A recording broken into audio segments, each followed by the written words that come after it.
Hey hi everyone, good morning and শুভ advance নববর্ষ। আজকে চৈত্র সংক্রান্তি। আমি তো সকাল সকালই চান করে নিয়েছিলাম।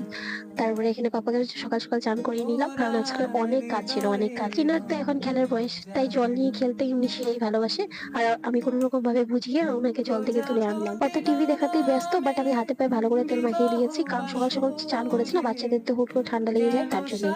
আর আজকে যে পরালাম এই ড্রেসটা আমার দিদি পাঠিয়েছে, মানে আমার পুচকুটার মাসি আসাম থেকেই পাঠিয়েছে এই ড্রেসটা আমার দিদি। এখন খুব সুবিধা আছে জানো, আগে কোনো জিনিস যদি পাঠাতে হতো অনেক দিন অপেক্ষা করতে হতো, কবে আসবে মা, কবে দিদি আসবে তবে নিয়ে আসতো।